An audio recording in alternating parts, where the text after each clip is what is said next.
Welcome to The Prenup, the wedding-obsessed podcast designed to help you plan your dream day. I'm your host, Adriana, and each week I'm joined by the industry's top professionals, celebs, influencers, and friends who are sharing their best tips, advice, and mistakes they've made so you don't have to. The Prenup is a Love Stories TV podcast. This episode is brought to you by Playground, your superhuman graphic designer for all your wedding needs. Okay, I have to be honest with you. You are making a huge mistake when it comes to your wedding design. So you're gonna tell me you're wasting hours, spending hundreds, even thousands of dollars trying to find designers or templates that match your wedding inspo when you could literally get exactly what you want based on your inspo, pins, and original ideas, all while saving so much money. If you're planning your wedding and you want the details to be gorgeous and your sound of mind, this is a no-brainer. Playground is the easiest way to create any facet of your wedding design. I'm talking color palettes for your bridesmaids, t-shirts for your bachelorette, invitations, seating charts, all of it. You can quickly and easily be your own wedding designer with just a couple of clicks. Thank me later and go to playground.com right now to try Playground for free. Brides be stressing, and we totally get it. While it's great to have your closest girlfriends or maybe a sister, shout out to Big Vic, just giving you everything that you want to hear and being in your corner, sometimes it's really nice to just have someone unbiased to give you perspective and balance on why you simply cannot stop stressing about your wedding. And I know a lot of you are just nodding your head right now. But today we have Sarah Ladka. She is a licensed psychotherapist and a bridal coach with Bridal by Alexandria. And she's here to talk to us about walking down the aisle with grace, peace of mind, and sanity intact. Welcome to The Prenup, Sarah. Thank you. Thank you so much for having me. Thank you so much for being here. I absolutely love your business model. And I think I want you to explain really what the bridal coaching thing is. And then I want to get into like the nitty gritty of what we're doing for our brides. Totally. So the bridal coaching is basically a support for the bride. And like you had mentioned, there are parents, there's bridesmaids, there's the loved ones in any other capacity, but they're so emotionally invested in the whole process. Yes. Whereas a bridal coach is just a third party. They're completely for the bride. And the whole goal of bridal coaching is to make the wedding planning process fun. It's, at the end of the day, all about you and your loved one. It's supposed to be happy and enjoyable and fun. And so many brides feel stressed, overwhelmed, miserable. It flies by. By the time it's over, they're like, oh, I wish I enjoyed it more. Yes. And they should have. Yes. And it really is meant to be such a special time for both you and your partner. And the whole point of coaching is to say, okay, what are the identified barriers that you're experiencing that we can then together work towards overcoming in a more productive, healthy way without you feeling overwhelmed and stressed, or like you want to rip your hair out, or you're miserable, or I hate the wedding planning process, I'm canceling the wedding. We hear that all the time. Like, oh, wait, I hate this. I just want this to be over. Exactly. We joke a lot, wedding planners, that we're unlicensed therapists. Yeah. And, I am certainly not equipped. And I know in bridal coaching, it's not the same thing as therapy. It's different. Correct. But having someone who knows the tools and tactics and knows the mindset is really helpful when you want that kind of like unbiased BFF to guide you along. And brides are no stranger to stress throughout the process. And I think it's usually a mix of things. And then sometimes there's like one thing that really rears its ugly head a lot. Mm-hmm. These are some of the 6 things that I notice among my brides. I'm going to start with the first one is the pressure for perfection. Mm-hmm. So let's talk a little bit about that. What is this pressure that we have? Do you think it all stems from like social media, or do you think it's just really beyond that? I think it's a combination. So Okay. I think social media has absolutely attributed to this increased pressure of perfection and wanting everything to look a certain way. Social media is wonderful. We can save inspirational pictures. We can make vision boards on it. We can share things very easily with our vendors. But the issue then becomes we are now comparing everything to what we have saved. Mm-hmm. And so we have this idea in our mind to start of what our wedding will be like, most people. Sure. And then to follow, we now have pictures that we attach to that idea. Yes. And then we create this narrative of that's exactly how it has to be. Uh-huh. And then we identify that as perfect. Well, perfection does not exist. And the wedding process is going to be whatever it's going to be. And the outcome's going to be whatever the outcome's going to be. That's right. And it's going to be perfect because at the end of the day, it's about you and your partner coming together for the common goal of sharing your life together. That's what you're doing this whole thing for. Yes. And so that part is perfect because it's going to happen. Yeah. Everything else is just extra.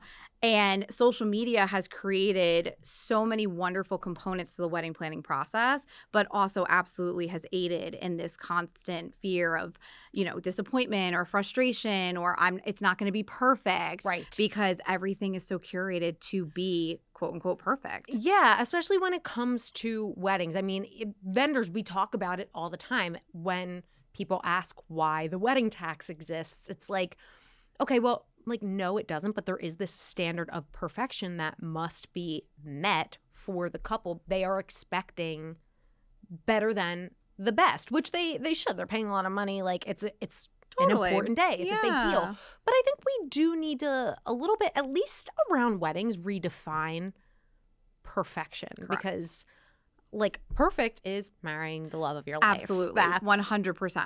And that's the goal. Totally. That's it. Everything else is just fluff. And it's great. And we love it. There's a reason we all do it. Totally. It's the best. But you are marrying someone who you love, who you pick to be your partner forever, and you. And isn't that something special? You don't have to be this person that you saw on the internet.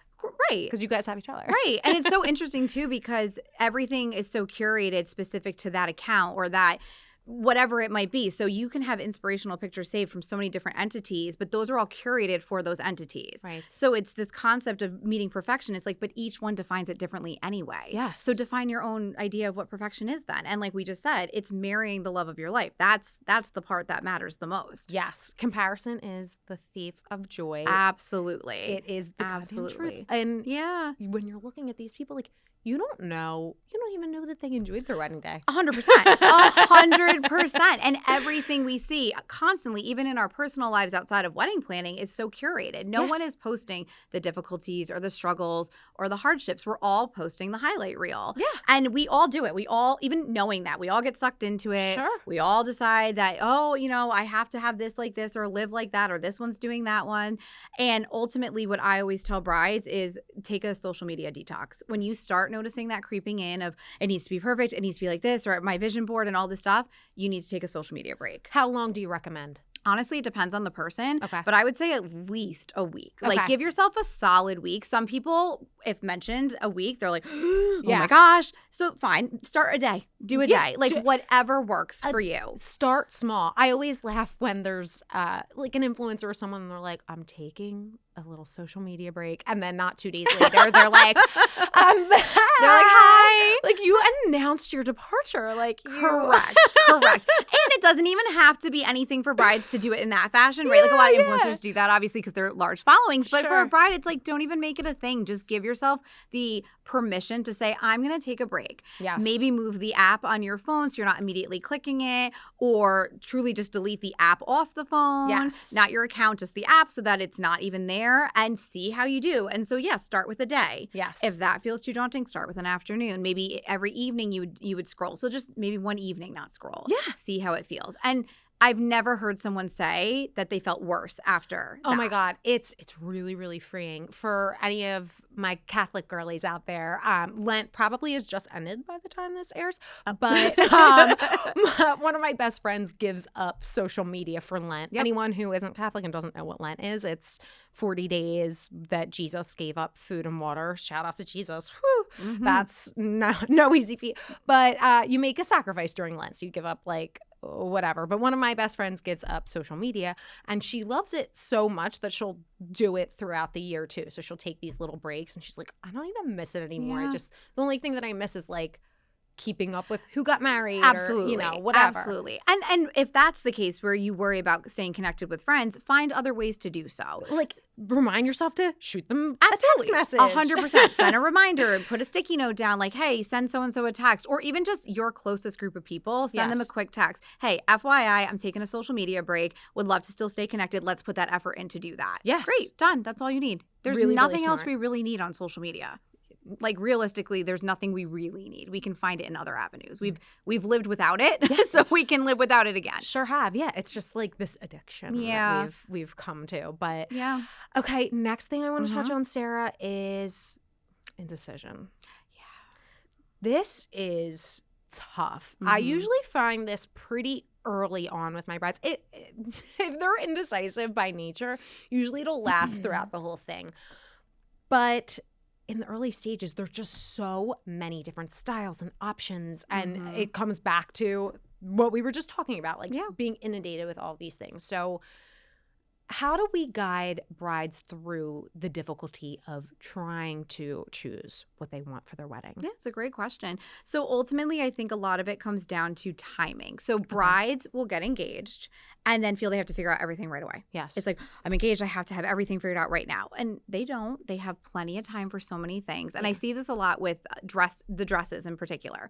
So a bride will say, oh my gosh, I have all these dresses picked and I don't know which one and this and that. And it's like, but you don't need to know right now. You don't need to know right now. No. And it's okay to save a bunch of styles you think you like. It's okay to save the hairstyles and makeup looks that you think will go with that specific dress style. Yes. Ultimately, you're not going to know until you try those dresses on. And the dress that you think you wanted so desperately will end up probably not being the one you pick. Oh my God, it's so true, Sarah. All the time. I hear this constantly. Like every once in a while, I'll hear someone say, that was the dress I wanted. I went in and it was the first one I tried and I got it. Like, okay, you're a unicorn. Good for you. Literally. That's not, it's very rare. That is the outlier for sure. It's rare AF. And you, like, there are so many styles. There was this one dress I remember when I was wedding dress shopping.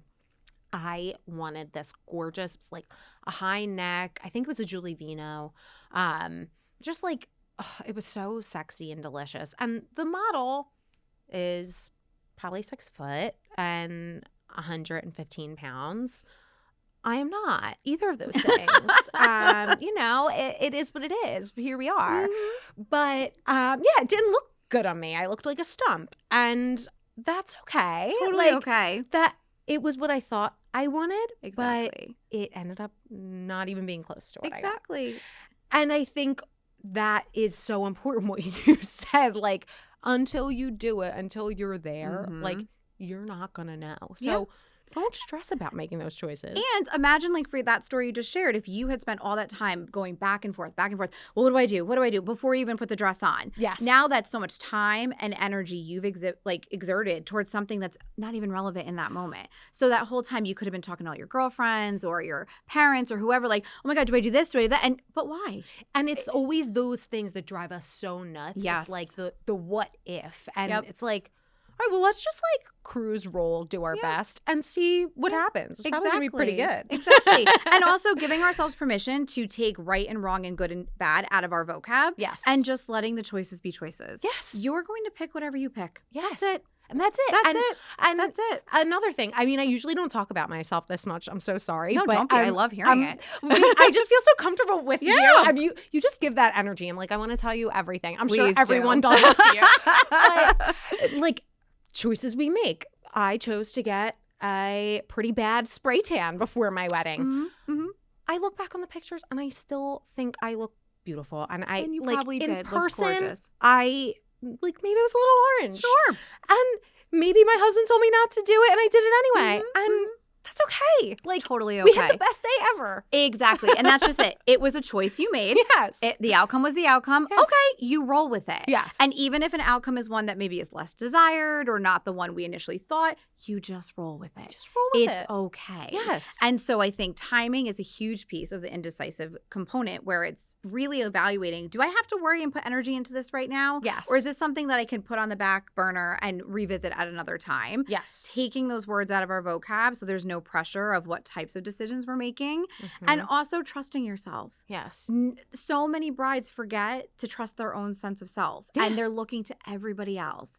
Podcasts, social media, friends and family, books, blogs, all the things about, well, what do I do? What do I do? And it's like, but you're also a person. Yeah. You make informed decisions. You know how to function. Trust yourself. Look inward. I tell brides all the time when they're struggling with the style piece of like what they actually want their wedding to be. I'm like, look around your house. What are your interiors? Great. That's great advice. Look in your closet. What do you gravitate toward? Do you like something that's a little bit more low cut? Do you like a flowy top? Do Yeah. you like a hug and like that's going to be a good indicator of what's actually going to work for you, not all this like crazy stuff that you might be attracted to. It just might not be necessarily 100%. for you. And it's such great advice because that is another piece of it. If you're going to choose your wedding day to take on things you've never gravitated towards, like you said, types of fits and things, like why would you decide that's the time to try new things? This is not the time. This is not the time to dye our hair pink. Exactly. This is not the time to get a pixie cut. Right. A nose ring. Like, right. After, let's experiment. Let's have fun. Totally. But this is, and listen, if you're comfortable with like drastic change and Great, that's do you, then 100%. yes, it is the time. And they're not the ones I think that fall in this category No, they're anyway. not. Yeah, because they have decisiveness. They're like, I'm going to do it, and they do it. And I respect the hell out of Totally. it. It's not me, but I love it so Yeah. much. Okay, so next one is, it kind of goes with this, but it's the fear of something going wrong. Yeah. So you kind of mentioned the thinking, the overthinking about the something that hasn't happened. How do we get out of that state of mind? It's so common. Like, I'm worried it's going to rain. I'm worried that, the seating chart's going to be off, that the food's going to be bad. Yeah. Total common worries. Yeah. Also a little bit appropriate, right? It's okay to have the worries. It's okay to have the fears. All of this is totally valid. Yeah. It's more so like I think what we're discussing is not letting it consume the everyday. I don't want to be, debilitated in my everyday functioning because I'm so stressed about something from 9 months from now. Yes. And so ultimately it's the acceptance of things are going to happen on your wedding day. Yeah. And I tell every bride this, whether it's in a coaching capacity or otherwise. Yeah, things are gonna happen. Things are Such is life. Such is life. And I asked that. I'm like, when in life has something ever gone quote unquote perfectly or like exactly as planned? Yeah, it's pretty life rare. doesn't take a break to become a storybook for your wedding day. Exactly. Life's going to happen. Things are going to come up. And it's always about reminding oneself of what you have control over. Yes. So you do not have control over any of these other things, right? You don't have control if someone's going to show up when they're supposed to, or the electricity would go out, or there's rain or snow or whatever it might be. Yes. You have control over how you handle that, as well as how well you've prepped for if it does happen. Mm-hmm. And if anything does happen that you didn't prep for, you roll with it in the moment and you trust that you're able to do that. Yes. And that's all it is. Yes. So it's a lot of grounding work of, okay, in the here and now, if I'm very worried that it's going to rain on my wedding day, how can I shift that mindset? The fear is valid and the worry is valid. We can honor that. We can respect that and let it be there. But it's more so, okay, so if I'm really worried it's going to rain on my wedding day and I think that's going to ruin everything, maybe I shift my perspective to, but my pictures might look really cool with beautiful umbrellas that are clear and the clouds will help keep any sun out, and like my makeup will look so nice because there's not that sun glare in the pictures. And how cool is it with my photographer if we talk in advance about like fun shots to get with like puddles around, and like try to make the best out of a situation that's not ideal. Totally. So that you go into it ready for it if it happens, and if it does, you're ready, and if it doesn't, great, you got what you wanted. Absolutely. Things do happen. I just had a guest on. Do you know Ali Stagnetta of What Do I Do? I don't think so. I have to introduce you guys. Yeah, I would love that. She's such a sweetheart. But she came on. She has this great bridal platform. And it's just basically a community, and she has these great events for brides. Yeah. But she got married in October of 2024. I actually mentioned her in a previous episode as well. But she's so great. She got married in Nashville during Hurricane Helene. Oh, Yeah. Yep. Which, is unsettling. Totally. And she was understandably like pretty freaked out. And she was one of those brides who was like reading the Farmer's Almanac and like wanted everything to be just so perfect. And when it came to be that it was going to be this hurricane, her photographer said to her, "Allie, you have to be like water. Like the coolest brides just go with it." And she's like, that is true. And all the things that she had to pivot to do because of this hurricane ended up being like the coolest parts of her wedding. I believe it. Absolutely. And it's a good lesson. If anyone didn't listen to that episode, you have to go back and do it because it was really interesting. But it does go back to what you're saying. It's hard when you have an anxious personality and it's just something that you're like, of course. that's how you're wired. Yeah. But there are ways around it, and you should, like, that's why people hire you to seek the joy. Absolutely. And that's exactly the purpose. It's okay to be an anxious person. I'm a very anxious person. Are you? Even as a mental health provider, even as a bridal coach, I'm a very anxious person by nature. And I have to work on that every day myself, but it's also something that's exactly that. It's manageable. It's figure outable. Yes. And ultimately at the end of the day, you want to enjoy this. You are putting so much time and energy and money and all the things into this process, and to look back and be like, well, that was a waste because I was miserable. Like, you don't want that. We forget that this is quite literally a party. Like, it's literally a party for you. Yes. You are the center. Yes. And being a bride-to-be has so many perks. People fawn over you. Everyone's like, oh my gosh, you're the bride-to-be. Like a little celebrity. Yeah, I would go everywhere when I was engaged. Like, my husband and I were looking at something, and I was like, oh, we're getting married. And I would just drop it. They brought a champagne. I'm like, oh, look at this perk. It's look at one this of my perk. tips. Like, if you were engaged, you must tell everybody everywhere you go. Everywhere. We go to restaurants and I'm like, oh my God, we're so excited. We just got engaged. Oh my God, we're planning our wedding. This is a date night. And literally we would just get free champagne all the time. Totally. And I was like, this is the perk. You don't get this otherwise. We call it bridal privilege. Which, I love that. Yes. I love it. We went to Disney. This is when my sister was engaged like a million years ago, but she and her now husband were engaged at the time, and they were like, oh, are you celebrating? They're like, oh, yeah, we just got engaged. Every morning, a big fruit display in their room. Like, I believe they got it. the works. I was like, shit, I should have been engaged. We went, my husband and I, when we were engaged, we went to dinner at this place, Zahav in Philly. I think there might be one here now, too, in New York. But anyway, it's fabulous. If anyone is in the Philly area, you got to go to Zahav. But we had been engaged for like a year at this point, so we were not newly engaged, but they asked if we were celebrating anything. And I don't know, like word vomit. I was just like, an engagement. The entire restaurant. Champagne. Yep. I'm like, how cheap. But like also so great. So great. And that's exactly it, because the whole process is a celebration. Yes. You should be made the center of attention. You should be treated differently. Like, it's a special time. Yeah. And like, I love the way you rephrased it, a bridal privilege, because like, that's the time that you get to have these privileges. Yes. If you're not engaged, you don't get those perks. Like, this is part of the process. So enjoy it and lean into it. And when you're married, nobody cares about you. No, literally at that point, it's like, well, you're just a married couple now. You're just a wife. No, I am totally kidding. Like, the best part about the wedding is the marriage. And people don't tell you that. And like, there's a big come down for a lot of people. Like, I think it's mostly because they spend so much time planning and like they invest their life into it. It's like, now what am I going to do? I know. And they've identified with being a bride for so long. But like, you pass your wisdom on and you enjoy like the marital life. It's great. And I love that you brought that up, because that's exactly it. So now you move into this next phase and you get to celebrate that and have that be new and exciting. Like, we're newlyweds. Yes. So now you tell everybody you're newlyweds. Yes. And then maybe you make a big purchase together. Oh, we just did our first big purchase. Like, you celebrate all these fun things because they're supposed to be the things that you're doing with your partner for the first time. And it's so exciting. And each part of the journey is its own little chapter. Yes. And that's what you're doing. You're like, oh, are we, now maybe you're family planning or starting some kind of business together or whatever it is. And it's so exciting to have those different little milestones and feel that joy as you go. Totally. It's hard to see outside of it, but It like, is. I swear to God, it's really, really good after wedding planning. I promise. It really is. I promise. Okay.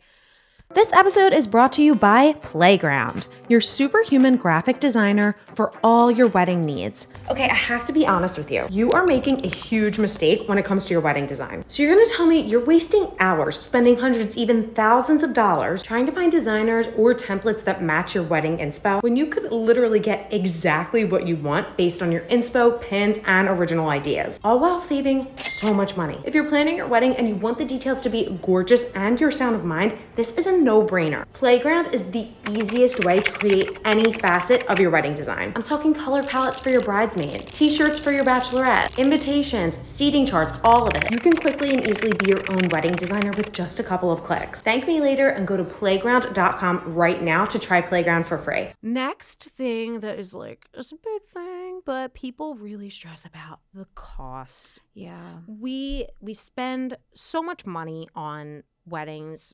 No shame, no shade.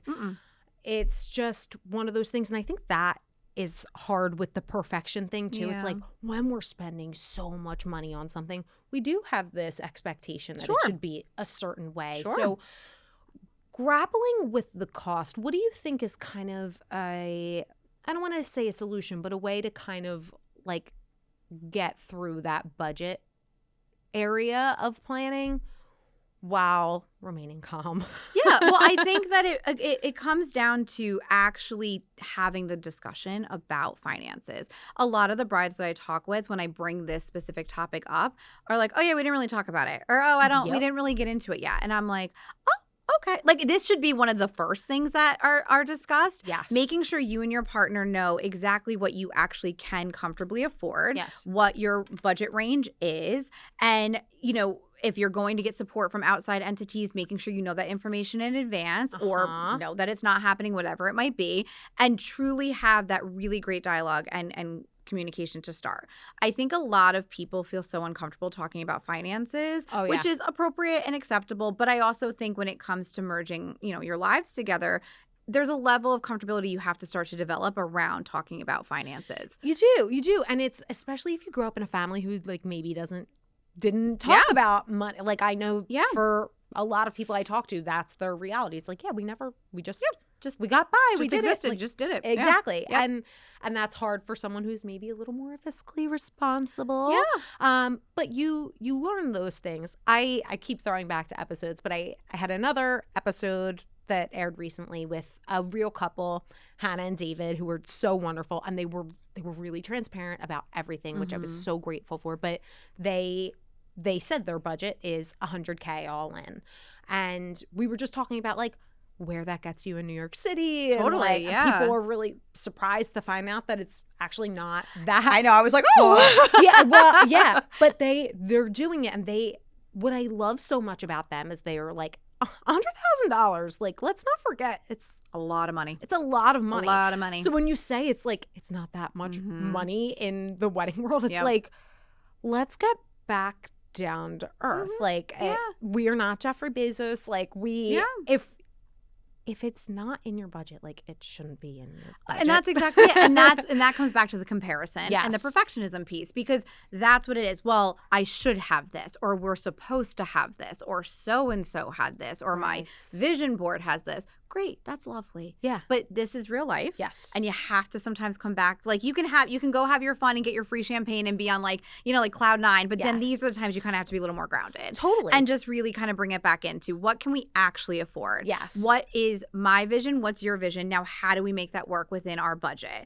And be very transparent with all your vendors. Yep. In the wedding industry, we've heard it all. We've seen it all. Like there's no shame. There's no judgment. There's no anything. Yes. If someone that you think is a great vendor ends up being out of your budget, that is okay. That's okay. You will have a very honest conversation with them. They will show you grace and compassion. And then they'll also probably help connect you to someone similar to them within your budget. Absolutely. We all network. We all connect. We all have a great community within the wedding world. Yes. So we know, like for hair and makeup, right? That's part of the team I'm on, the hair and makeup company.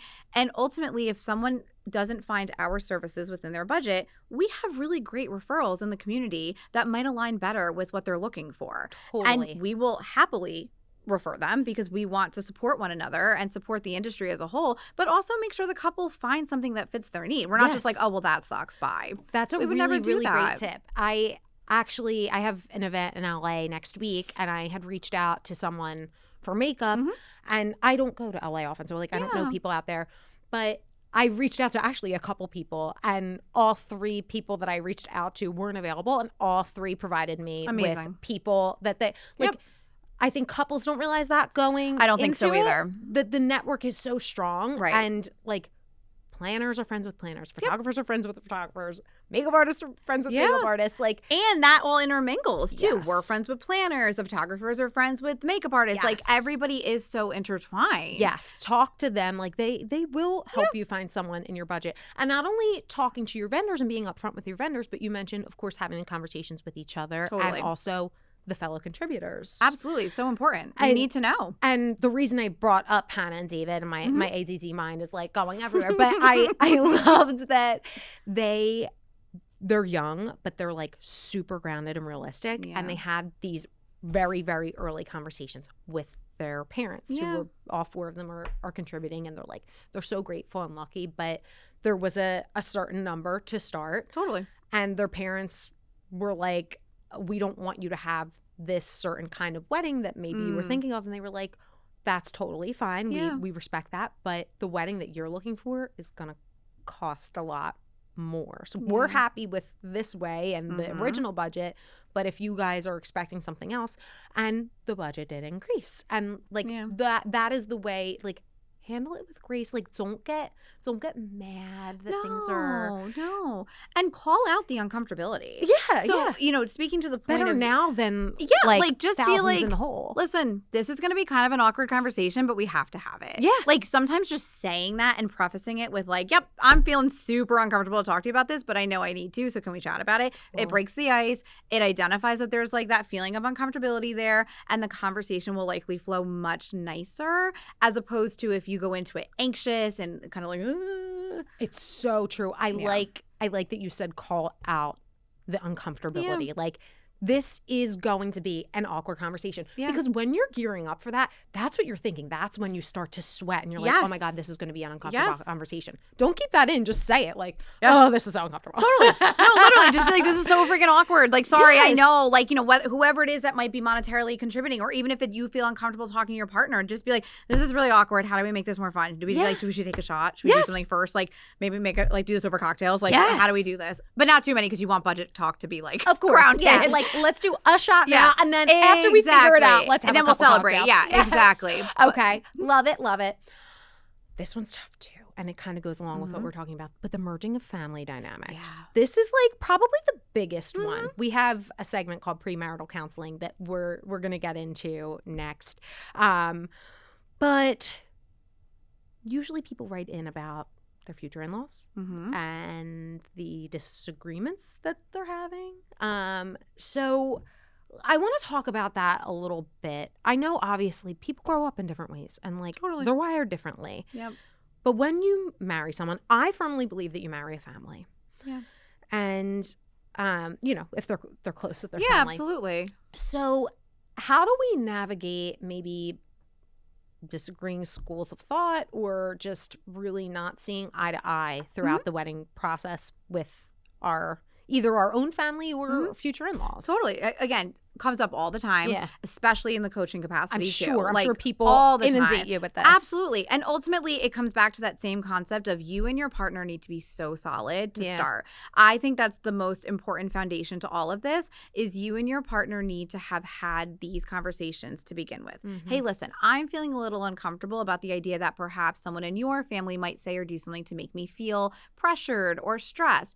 How should we navigate that? How should I navigate that? Can we talk through that now, so that when and if it does happen, it doesn't now cause a conflict between you and I? Because that's usually where the concern comes in. That's such a good point. Right? When there's an issue with the extended family on either, so it doesn't matter whose side, it ends up causing conflict between the couple for a million different reasons. Yes. So if you and your significant other are solid in your approach of what you're going to do as a team and or individually in those situations, it might be uncomfortable or a little stressful, but it's not going to rock the boat you two are in. It's going to keep you two stable. Yes. And then ultimately it just comes down to boundaries. You know, everybody wants to have a say, everybody has opinions, and it does get a little funky when there's monetary kind of investment as well. So if a family member is providing some money to help with the budget, they may feel they have a say in things. So that's a conversation to have as well. And guess what? People might not like it, but I mean, he who or she who's bucking up, like, kind of does have a little bit of a say. And hopefully they're the kind of person who wants you to have your day in the way you want to have it. But if you are making this transaction and someone's giving you money, like, you kind of have to hear them out a little bit. And that's what it is. It's you go into it knowing that that's a possibility. Yeah. And that's probably one of those, again, icky, uncomfortable conversations you might have to have. So address it and just say, hey, listen, like, I'm so grateful that you're providing X amount towards the wedding or helping us in whatever capacity it might be. I have to be very honest. Some of the things that you're mentioning are making me really uncomfortable. Can we talk about that? Yes. And we struggle so much as a society with communication. Yeah. When really it's not, like, communication is difficult 100%, but it's also, we have the capability. Yes. Most of us possess that capability. Yes. So it's just a matter of, okay, let's talk about the uncomfortable piece here. Yeah. And can we come up with a solution? Can we come up with a happy medium? I'm hearing you want this. I really want this. Can we meet in the middle? And what does that look like? Yes. And usually, I mean, sometimes, of course, there's circumstances where it's like really challenging and really difficult and there's a lot of family dynamics. But typically speaking, Yeah. that approach is pretty successful. Yeah. I really like that. And I want to touch on two things, just kind of piggybacking off of what you're talking about, like with the uncomfortable conversations. But because of your background, you kind of do have these like stress management tactics. Yeah. You're also a yoga instructor. Yep. Like, what can't she do, people? Come on. Relax and have time for myself. There's always something. You know what? It's a balance. Life is a delicate balance. Yeah. But I want to go into like some of the tactics that we use, because it's so easy to say like, let's just hop into that uncomfortable conversation. Yeah. And I think taking the piss out of it is a really good start. Just saying like, this is going to be uncomfortable. Yep. That's a really good method. But for people who are like, I physically am going to like combust if I have any kind of confrontation, Totally. like freaking out, what could we give them for advice about like Yeah. getting into That a mindset. mindset? Yes, Yeah. the shift of the mindset Absolutely. as you do. So I think part of it is you use that word conflict, which I'm really glad you did, because I think that's exactly what it is. When we go into an uncomfortable conversation, our brain immediately defines it as a conflict. Yeah. How do we know it's going to be a conflict? There's no evidence to back that up. It goes back to like the worrying about the thing that's not the thing. And anything uncomfortable, our brain immediately is like, oh my gosh, we must protect you from it. And it immediately deems it as negative in some way. So conflict is negative. It interprets it as a conflict, and then we want to stay away from it. Yes. A conversation is just a conversation. Now, could it turn into a conflict? Sure, it Mhm. totally could. But it also might just be a conversation that you just don't want to have. And Yeah. that's not a conflict. That's not the same. Yes. So I think redefining that for your own self, and each person's going to know that with whoever it is they're talking to. Like, we all know there's certain people like, oh, it's going to definitely be a conflict. And then we know it's just like, it's not going to turn into anything. It's just awkward and I don't want to do it. Yes. So that's part of it. And I also think if direct communication such as this is very uncomfortable, find other ways to do it. Yeah. You can certainly write a letter. Mhm. You can say, listen, this is something that I really want to talk with you, and I find my words better when I write it. Would it be okay if we talk about this through letter or email? That's a nice way to put Yeah. it. I think sometimes, especially in a generational gap, sometimes someone will shoot a text message. If a friend sends me a message and they're like concerned about something, I don't think twice. Totally. But if I were to send a text message to my mother-in-law that was like lengthy and concerned, it might have a different effect on her Absolutely. than it would of like one of my girlfriends. Absolutely. And So I think like I really like what you said. Like, Yeah. is it okay if I express myself this way? and I think, and that's exactly it. And if someone's maybe not tech savvy with like email or text, write an actual letter. Yeah. And it's also very grounding and healing for the person doing the exercise, because now they're actually sitting. They're being intentional. They're actually being more mindful about what it is they're saying and how. Mhm. And ultimately, that's going to come across much more nicely, for lack of better ways to put it, I guess, than if they're like, and they're feeling like they're stumbling, and then someone has the chance to kind of like pounce on them when they're at their like more vulnerable point. And Yes. it's like, just take it old school and write letters to each other. I love And it. just work through it that way. And then in doing that, it might help the person gain enough confidence to then have the face-to-face, because now the ice is kind of broken. You're in a Yes. better spot around talking about it. And then just typical anxiety reducing kind of techniques. And that looks different for everybody. If you know you're going to have an uncomfortable conversation, maybe go for a run or go for a walk or do some yoga. Maybe do, listen to some meditation music or talk through it with your partner, or even just actual therapy. Yes. These are times that I have suggested to some of my coaching clients that they might need an actual therapist to support them through some of these things. Yes. And that's something that I was going to ask you about, Yeah. actually. Like, at what point do you feel like, okay, we've coached you, maybe you can get through some of these issues, but at what point do you say like, this is more of a therapy situation than a coaching situation? Which is so great to touch on, because ultimately I think what ends up happening is a lot of what we're talking about now, where somebody is so anxious and really struggles with communication and just really gets so worked up, is now beyond just a coach on their own. And ultimately that's usually stemming from something else going on, maybe childhood related things or family dynamics or just other things that that that person in their own world is struggling with. Yes. And that's something then that a therapist steps in and really works with them on. Okay. It's more frequent. They're diving into maybe deeper things. They're talking about past and history and how those things are now impacting how they feel in the present. Whereas coaching is so goal-oriented in the moment. Yeah. We want to help you enjoy your wedding planning process. Here are the things we're going to do that.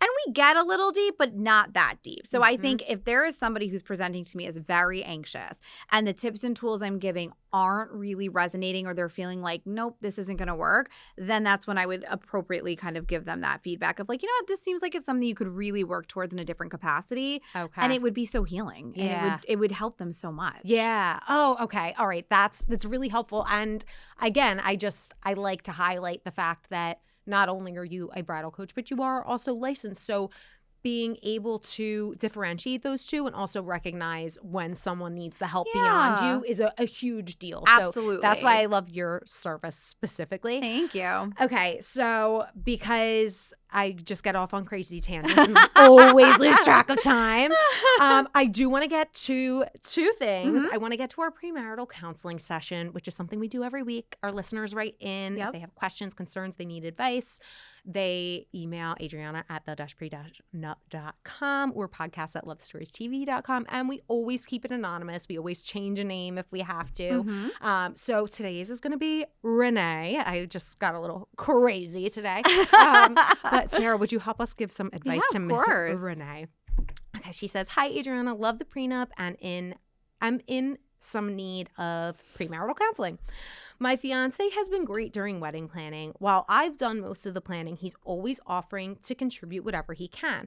Our wedding is this September, and he just told me that his brother is planning a bachelor party the week before our wedding.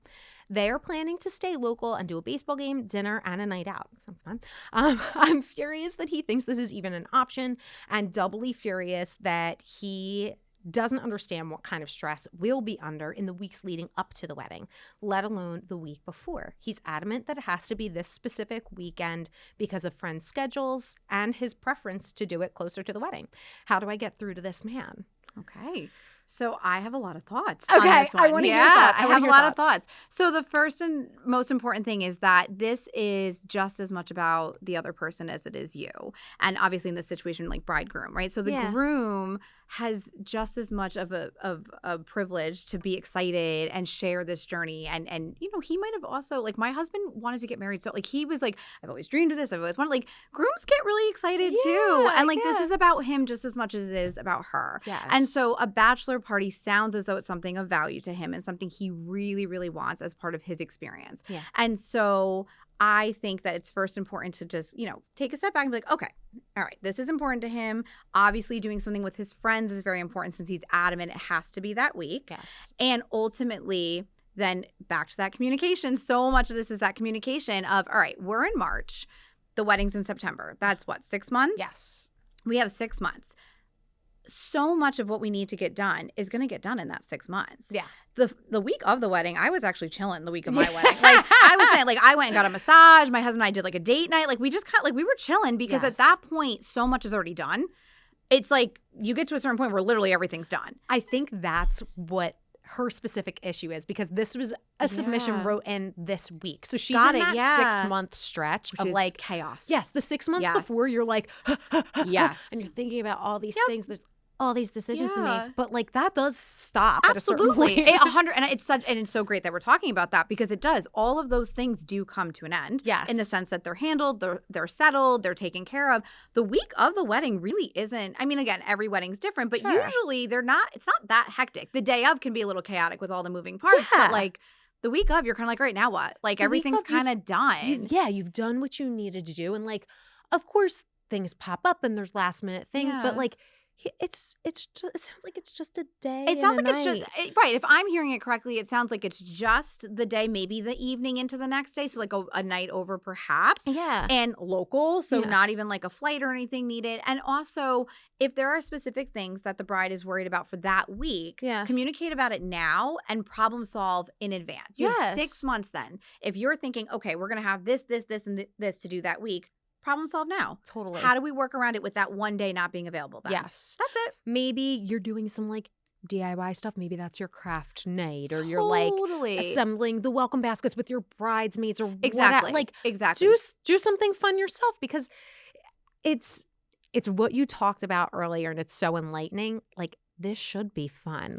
We're expecting stress in this situation, and I hope that I'm not invalidating this bride. I think, like, talking to your fiance about why this is so stressful to you, you might actually come out and be like, maybe it's not as stressful as I'm anticipating. Yeah. And I think that's a good point. Checking in with oneself of, why am I so stressed? Yeah. And like you said, it's totally valid. She has every right to be like, wait, what? The week of? That's so close. Oh my goodness. What if? Like, totally appropriate. Yes. But if we zoom out and we look at it for what it is, it's one day out of a whole week. Yes. And if there's something very specific she's worried about, valid and appropriate, talk to your partner about it and problem solve together. Yes. And then, like you said, if it's welcome bags putting together, great. Call your girlfriends, or pour a glass of wine, put on some music, do it yourself, like have a chill night and doing it. And any ways to make it fun and not this feeling of, like we said, oh my gosh, there's so much to do. Yes. And stress and heighten and activated. It's just, why? Yeah. Why? And it's the week before the wedding. Be excited. Listen, there might be something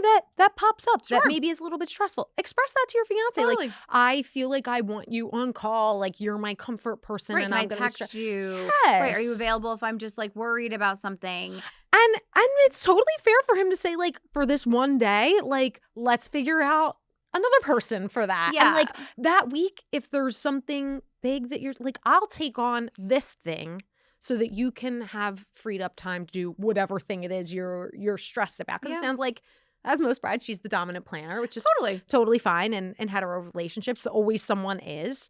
Abby, we just talked to, he was actually the dominant planner for hers. But it's always different. But yeah, I really liked your advice. I think that's not to side with a man, God forbid. But like convulsing, but like we're not siding with him. We're not siding with him. We love you. We want you to enjoy this experience. And that's the bottom line. This is why. So like don't even tell. Don't let him listen to this. Like, you digest this. Yeah. And, if you need a follow-up, right back in. Totally. And remind yourself, the week of the wedding is supposed to be so fun. When I chat with our brides who are getting married that week, I'm like, we are so excited. Like, and I'm like, I hope you're excited. Yes. I hope you're doing something this week to like really lean into the fact, like, hey, I'm getting married this weekend. Like, it's fun. And I'm sure your brides actually do get there because you're doing this, I don't want to call it work, but like you're putting in the work beforehand to get to the goal. Absolutely. Yeah. And work doesn't have to be bad or negative. Work can just be, it is what it is. No. We're just putting in the extra effort. It's wonderful. Okay, so let's do our after party, and then you're gonna come back on, right? I think so. Okay. Yeah. Okay. All right. So hopefully we'll get more of you. Stay tuned, people. But okay. So our after party is just like fun wedding questions. First one is, what is your honeymoon hotspot? So this is actually a fun question because my honeymoon, so we delayed our honeymoon, which I'm going to say I actually really recommend because now I still feel like we're in when the wedding ended, we were so sad. When did you get married? In New Year's Eve of last year. My God. So I literally I am a newlywed. So yeah. Sarah, I didn't even realize. So we were so sad when it ended. We were like, what now? Like you were saying before, you were kind of like, what now? And we just had so much fun and everything was so great. So having the honeymoon to look forward to has been amazing because now we have something we're still excited about and it's still celebrating us and it just like prolongs it. Yes. So this was a great question because we're going to Italy and we're going for 2 weeks and we're going all over the place, but definitely more south of Italy. Okay. We want that like fun bopping around, but also relaxing vibe. So I would say anything. I thought we immediately were like Europe. We want to go to Europe. Sure. I'm very much a proponent of Europe. Oh, fabulous. Mm-hmm. Okay. Oh, I'm so excited for you. Yeah, it really does. It prolongs the process in a good way. I still feel like I'm like in it. Yes. Like I'm married, but I'm like, wait, no, like we still have something so. And again, when we go there, we're gonna be like, we're on our honeymoon. We're on our honeymoon. I want all that free champagne. Totally. Oh my God. Just suck it in, girl. Get it all in. Okay. What is your dream wedding cake flavor? So this is so interesting because I didn't have a cake at you my didn't? wedding. No. What did you do? So speaking of making choices that work for you, I was like, we're gonna spend so much money. I love the aesthetic of a cake, and they're beautiful, and obviously everyone enjoys cake. But I was like, we're gonna spend all this money and no one's gonna eat it, and I knew that, so I was like, I'm not doing a cake. No cake. But if I did, it'd probably be something like chocolatey and decadent. And my husband loves cheesecake, so maybe it'd probably be like layered in different ways. Okay. Yeah. Okay. Love that so much. What is one song that's going to get you on the dance floor at a wedding? Dancing Queen by ABBA. Oh, Always. God. ABBA always. They will always pull me onto the dance floor. Always and forever. Mhm. This is actually a funny story. On my honeymoon, I was watching a movie. My husband was watching a movie. I was watching Mamma Mia. Naturally. 1 and 2, Mhm. obviously. And my husband was watching Oppenheimer. I'm like, this is mm. just like, Not this the is vibe. not the vibe. Yeah, like, get on my level. Okay, if you could invite any living dream guest to your wedding, who would it have been? Because I know you just got married. I know. I don't even. This was a hard one for Yeah. me. This was a hard one for me. And I think this is a hard one for me because I had really big boundaries about who came to my wedding. Okay. So I'm kind of like, I don't know that I would have had They were anyone there. else. Yeah. I'm thinking, like, I can't think of anyone that I would have had. I love that. Yeah, I'm kind of like, again, reinforcing that coaching work of just like boundaries. Yeah. I don't know that I'd have even like my favorite celebrity or No. whoever. I'd be like, no. No regrets. Love it. Okay, and last question, Sarah, Mhm. is what is one practical piece of advice that you could give to any couple planning their wedding? In the theme of what we've chatted about, enjoy the process. Mhm. It is so much fun when you lean into it and Yeah. you allow yourself to just fully enjoy. Yes. Hell So, yeah. Enjoying it. Sarah, you are so wonderful. Thank Tell you. So are everyone. you. Oh, thank I've you. enjoyed this so much. I have too. I know. So tell everyone where they can find you and your services. Yeah, all the things. absolutely. So if they go to Bridal by Alexandria's website, Mhm. everything is there. All of our information for coaching, how to directly reach out to me, Bridal by Alexandria's Instagram, all of that right there is the best way to get in touch with me. Fabulous. Mhm. Thank you so much No again for problem. doing this. Thank you for having me. This was great. Wonderful. Yay. Amazing. Thanks for tuning into the prenup. This episode is brought to you by Playground, your superhuman graphic designer for all your wedding needs. Okay, I have to be honest with you. You are making a huge mistake when it comes to your wedding design. So you're gonna tell me you're wasting hours, spending hundreds, even thousands of dollars trying to find designers or templates that match your wedding inspo when you could literally get exactly what you want based on your inspo, pins, and original ideas, all while saving so much money. If you're planning your wedding and you want the details to be gorgeous and your sound of mind, this is a no-brainer. Playground is the easiest way to create any facet of your wedding design. I'm talking color palettes for your bridesmaids, t-shirts for your bachelorette, invitations, seating charts, all of it. You can quickly and easily be your own wedding designer with just a couple of clicks. Thank me later and go to playground.com right now to try Playground for free.